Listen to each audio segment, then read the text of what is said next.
9:23 de la mañana, estamos con Miguel Ángel González, presidente de la Cámara de Comercio de Guayaquil. Miguel Ángel, buenos días. ¿Cómo está diciembre? ¿Cómo está el mes? ¿Cómo están nuestros comerciantes? Hola Carlos, hola Andrés, qué gusto estar siempre aquí en este programa, siempre buenas vibras. Un saludo para todos aquellos que nos están viendo y escuchando en estos momentos. Bueno, Navidad siempre es un mes de esperanza, un mes de alegría, un mes de fe, un mes de ventas también, un mes de comercio. Así como vienen los regalos, pues vienen las compras, vienen las ventas, y eso siempre es esperanza para el comercio. Navidad, dicen Navidad Jesús, pero en la práctica y en la historia también es comercio, y eso es positivo. Siempre el comerciante lo espera con ansias para tratar de recuperar lo que se ha perdido durante el año, que no solamente empieza en diciembre, empieza desde noviembre con el Black Friday, con el Cyber Monday. Y siempre ayuda a recuperarse un poco. ¿Se tiene ya estadística del Black Friday o Cyber Monday? ¿Qué tal? ¿Cómo estuvo comparado con el año pasado? Se cumplieron las expectativas. Bien, qué bueno. Se cumplieron las expectativas. Y el comerciante tampoco nunca se queda de brazos cruzados. Siempre lanza ofertas, lanza promociones, no siempre con los mismos márgenes de utilidad, digamos de alguna manera, porque tiene que liquidar inventarios, tiene que tratar de recuperar algo de liquidez. Pero dentro de lo malo que puede, o de los golpes que se han tenido durante el año, diciembre siempre es un mes que yo soy admirador compensa. del comerciante guayaquileño, porque vivimos aquí, no significa que no conozco, no veo a los otros, pero al guayaquil, qué inventiva que tiene. Pasa. Qué resiliencia.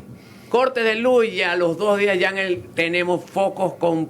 ¿De dónde los saca? O sea, que Sí. Nunca se queda parado, no son héroes, son personas que están todo el tiempo moviéndose, tratando de salir adelante, resistiendo lo que venga. Sí, o sea, nosotros en la Cámara tenemos una frase que llamamos héroes del comercio, porque es lo que vemos todos los días, definitivamente. Y tenemos una frase que decimos: el comercio nunca para, pase lo que pase, golpe tras golpe de la naturaleza o de las autoridades, de lo que sea, al final no te puedes quedar de brazos cruzados. Un comerciante por esencia, un emprendedor, un empresario no puede ser negativo, no puede ser pesimista, sino no le va bien.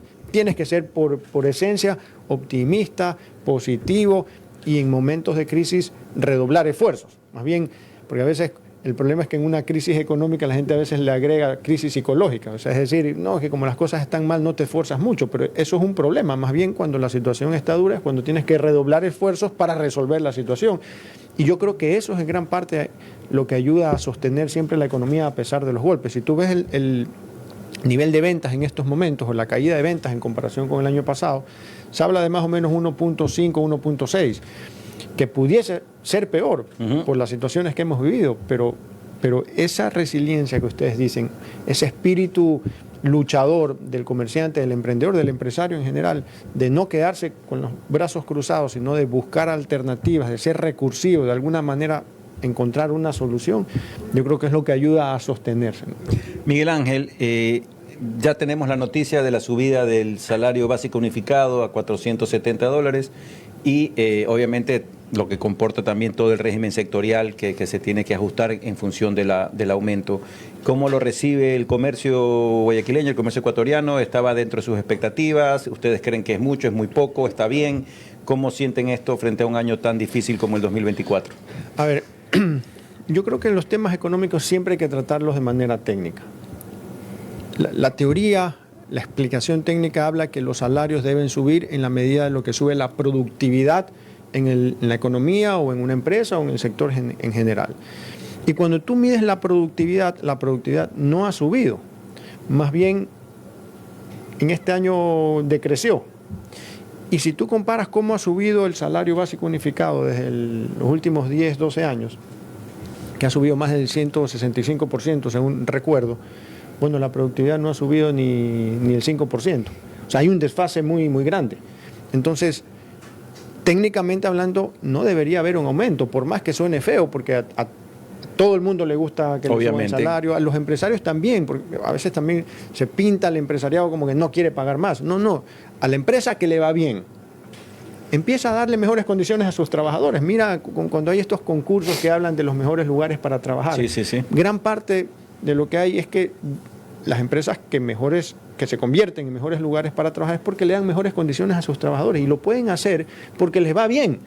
El problema es que cuando no te va bien, no puedes tú a las fuerzas subir un costo, que es el salario de las personas, porque de lo contrario eso es contraproducente para la economía. Entonces, nos encantaría decir hay que subirlo más, pero técnicamente no debería subir. Ahora, algo que hay que considerar y que nosotros lo dijimos en un comunicado que lanzamos hace una semana, y es que lo que dice el Código de Trabajo es que cuando no hay acuerdo en el Consejo de Salarios, el salario básico unificado debe subir de acuerdo o un valor equivalente a la inflación. A la inflación o al índice de precios al consumidor. Eso es lo que dice la ley. Y si tú tomas en cuenta ese índice para este año era 1.5. Es decir, el salario debió haber aumentado por ley en 6.95. No más de eso. No más de eso. Ok. ¿Es lo que debería ser? Bueno, si tú también tomas en cuenta cómo ha subido la inflación en los últimos 10, 12 años, es más o menos el acumulado 52%. Pero el salario básico unificado ha subido 165%. Igual hay un desfase. Entonces, no debería, pero tenemos que basarnos en la ley. Por eso también nosotros hemos dicho que no es que proponemos que sea 6.5, porque técnicamente no debería aumentar, pero si ya no hay el acuerdo en el Consejo de Salarios, que se respete la ley, que era 6.95. Pero esto no creo que sea la primera vez. No es la primera vez, es costumbre de los distintos gobiernos, no es de este gobierno. El gobierno anterior también lo hizo, el anterior también lo hizo. Pero ¿no será que la ley habla de mínimos? No podrá ser menos de, o dice deberá ser. Estoy buscando, no la tengo en la mano. Hay que verlo ahí, pero deberá ser equivalente al índice. No, es un tema interesante para analizar, sin duda. Ahora, ¿cuál es esta semana, estos últimos días hubo esta discusión, esta discrepancia entre la Cámara de Industrias y el gobierno en torno a la situación eléctrica, que ya se anunció que el 20 termina, pero sin embargo paralelamente van a haber industrias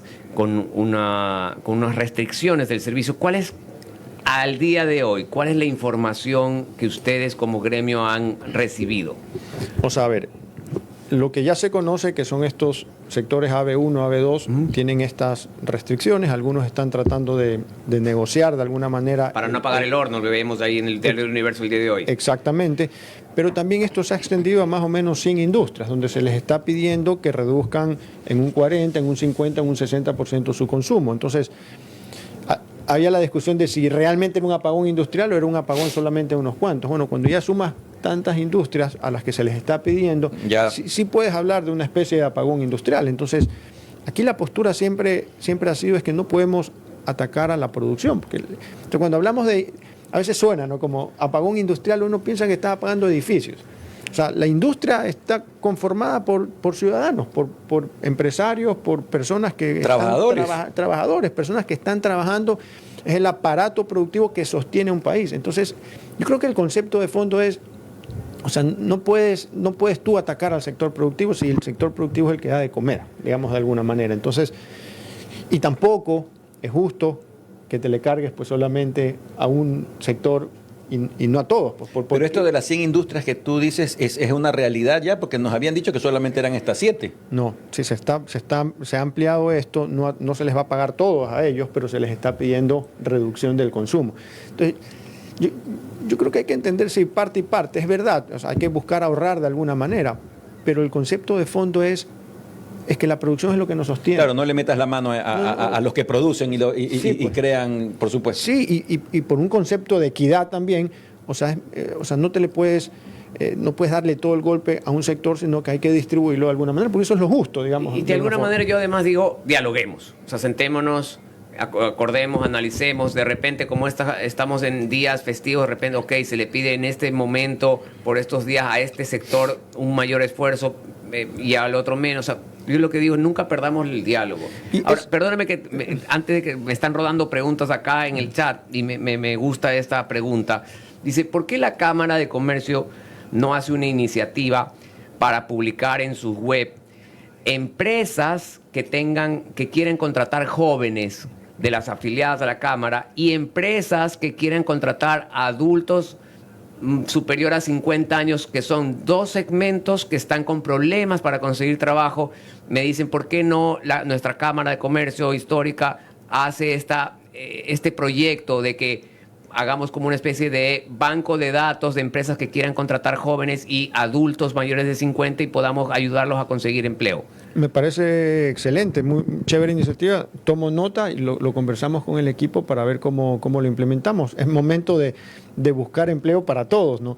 Y estos dos grupos que son muy importantes también, hay que buscarles algún mecanismo para facilitar la identificación de estos perfiles. Pero también que a veces son muy buenos perfiles, con mucha experiencia.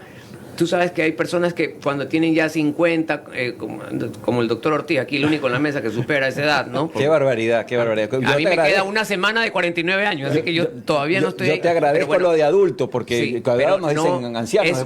Tienen problema de conseguir empleo y de repente pueden aportar todavía mucho. Sí, 100%. Pero es importante también comprender algo técnicamente hablando, desde el punto de vista económico. El problema es que hay escasez de empleos. Entonces, ante una escasez de empleos, si tú le das prioridad a unos, estás complicando a otros, porque no hay suficiente para todos. Entonces, realmente lo que se debe buscar es que haya más empleo para todos y que las industrias vayan encontrando los perfiles que mejor se adaptan a lo que están necesitando, a lo que están buscando. Y ahí compro muy bien esa idea de buscar estos mecanismos para que ayuden a ubicar a estos grupos que pudiésemos decir tienen menos demanda, digamos, de alguna manera. Y que digan, esta es mi hoja de vida, que puedan llamar a la Cámara y decir, a ver, ¿tienes hojas de vida de jóvenes que hayan estudiado esto? Acá están. ¿Tienes hojas de vida de adultos, más de 50 que hayan trabajado en esto? Acá están, toma. 100%. Una especie de banco de datos. 100%. Ahora, pero lo que sí quisiera recalcar es la importancia de buscar una economía que crezca, porque cuando uno escucha a los políticos que hablan de que van a crear empleo, siempre lo primero que habría que preguntarles es, ok, pero ¿cuánta inversión se va a generar? Porque ¿cómo se crea empleo en un país aquí, en cualquier parte del mundo? Solamente hay dos formas. No hay otra manera de crear empleo. Una es que las empresas actuales crezcan. Si no crecen o no tienen perspectivas de crecimiento, nadie va a contratar en su sano juicio. Por supuesto. Y la otra es que nazcan nuevas empresas, se creen nuevas empresas para que contraten gente. Pero si las empresas no están creciendo y no hay nuevas iniciativas empresariales, ¿de dónde van a salir las contrataciones? Por eso es que el enfoque que nosotros siempre damos y lo que siempre transmitimos es la importancia de crear en el país un entorno que favorezca la inversión, que atraiga, que lo haga un poco más atractivo, no solo a la extranjera, sino también a la nacional, y que de esa manera se pueda generar más empleo para todos. Y en ese proceso se irán creando también mecanismos para ayudar a los jóvenes, para ayudar a las personas mayores y que todos podamos tener un empleo. El problema es cuando no hay suficiente para todos y tú quieres dar un incentivo para un sector, entonces vas a perjudicar al otro sector si es que la economía no crece. Entonces es muy importante impulsar al sector productivo. Por eso es lo que hablábamos hace unos instantes, ¿no? ¿Qué es lo que incomodó más al sector industrial? Es que medidas como estos apagones se las comuniquen sin previo aviso y sin negociación y sin consultar, y no es como un pedir permiso, ya que la autoridad podría. Es pensando en el sector productivo, oye, dialoguemos, busquemos una solución ganar, que ayude a los objetivos de la reducción y que no perjudique al sector productivo. Yo estoy 100% seguro, porque los conozco, que todos van a estar dispuestos a ayudar, porque ya han venido ayudando, pues, reduciendo el consumo, aportando a la red nacional. Todos quieren ayudar. El problema es cuando se toman medidas que no son consensuadas, no son conversadas, y eso genera un golpe, eso genera un problema, y al final seguimos atacando como país, atacando al sector, que es el que más bien hay que impulsar para resolver los problemas que todos tenemos en el país. Y una última pregunta, Miguel Ángel. ¿Cómo estamos con el tema de la ley de alivio financiero? Me imagino que lo han recibido bien, no deja de ser una ley importante en esta situación que estamos viviendo. ¿Cómo lo ven como gremio? ¿Cómo lo ven como Cámara? ¿Van a informar, nos van a informar a los afiliados? 100%. Porque acaba de presidirte en la entrevista a César Coronel, que ha sido muy gráfico en explicar todos estos beneficios que trae, un poco en la línea de lo que tú estás diciendo. O sea, tenemos que buscar equidad y veo que esta ley de una u otra forma trata de paliar en algo, no se podrá en su totalidad, pero paliar en algo la situación económica de los empresarios y los comerciantes. ¿Qué está haciendo la Cámara en ese rubro? Uno es informar para que la gente pueda aprovechar. Nosotros desde el inicio dijimos y propusimos que se busquen estas medidas para aliviar a los pequeños comercios, a las empresas medianas, pequeñas, porque si queremos proteger el empleo, tienes que sostener a quien crea el empleo, por simple deducción lógica. Entonces, lo que nosotros hemos dicho es que no se puede escatimar ni un poquito en ayudas para sostener el empleo. Y escuchaba hace un rato a César que decía que sería bueno una ley de alivio financiero 2. Sí, es que me parece bien, porque la idea aquí no es escatimar, la idea es buscar sostener al aparato productivo más pequeño, que está en condiciones más vulnerables que las empresas que tienen más músculo financiero, para que puedan definitivamente sostener el empleo y sostener la economía. Entonces, 100% de acuerdo. O sea, veamos qué otras medidas se pueden implementar que ayuden a sostener el empleo, y luego no solamente como reacción defensiva de sostengamos, sino cómo impulsamos para que la economía crezca, que al final yo creo que es la solución. Hay que apostarle al crecimiento económico del país, es la única solución para todos los problemas que tenemos, es la base. Necesitamos generar recursos para resolver todos los problemas que hay en nuestro país. Por eso, algo que me parece importante mencionar, Andrés, ahora que se habla de la crisis eléctrica, yo tengo una preocupación, y es que no terminemos de resolver el problema de fondo, el problema estructural. El gobierno está haciendo algo que hay que hacer, que es buscar fuentes de energía que nos ayuden a acabar con los apagones hoy, con estas estaciones de energía o estas llamadas barcazas, comprándole a Colombia, mantenimiento de las termoeléctricas. Eso está muy bien. Pero mi preocupación es que se procrastine con las decisiones de fondo que van a evitar que esto suceda en el mediano y largo plazo. Y la solución de fondo que nosotros hemos dicho, y la hemos conversado con expertos y hemos visto lo que hacen en otros países, es que se abra el sector eléctrico a la libre competencia. Es decir, que eliminar el monopolio del Estado y crear este mercado eléctrico, como se hace en Colombia y Perú, para que haya más producción de energía y para también ir eliminando las mafias, porque cuando hay monopolios, pues cuando se genera más corrupción, más mafias y más impedimentos para que el sector sea eficiente. Entonces, no aumenta la competencia, aumenta la eficiencia, mejoran los costos, mejoran los precios y siempre hay más oferta. Entonces, ¿qué estamos haciendo para eso? Y aquí hay una discusión. Algunos dicen que tiene que cambiar la Constitución porque se habla de que el sector privado puede participar en el sector eléctrico solo bajo excepción, lo cual es cierto. Sería mejor una constitución que hable de libre competencia en ese sentido, pero también es cierto que hay otros sectores estratégicos como el de telecomunicaciones que sí están abiertos al sector privado. Sí, con reformas legales no se puede comenzar, no obviamente en su totalidad. Exactamente. Pero Miguel Ángel, con voluntad política para que esto ruede. Entonces, mi preocupación es: cuidado, nos vuelve a pasar esto después de un tiempo. No. Entonces, hagamos los cambios de fondo. Te vamos a invitar en los próximos días, porque creo que se nos ha quedado mucha tinta en el tintero. Miguel Ángel, la verdad es que ha sido un gusto tenerte acá. Estuvimos con Miguel Ángel González, presidente de la Cámara de Comercio, y nos comprometemos a una invitación pronta para analizar este tema de la liberación del mercado. Nos gustaría que haya un panel de expertos en el que nos gustaría que participes tú y que nos den luces sobre lo que debería ser y no haya esta procrastinación que tú nos estás diciendo que sería terrible para el país. De acuerdo. Salimos con Miguel Ángel y regresamos.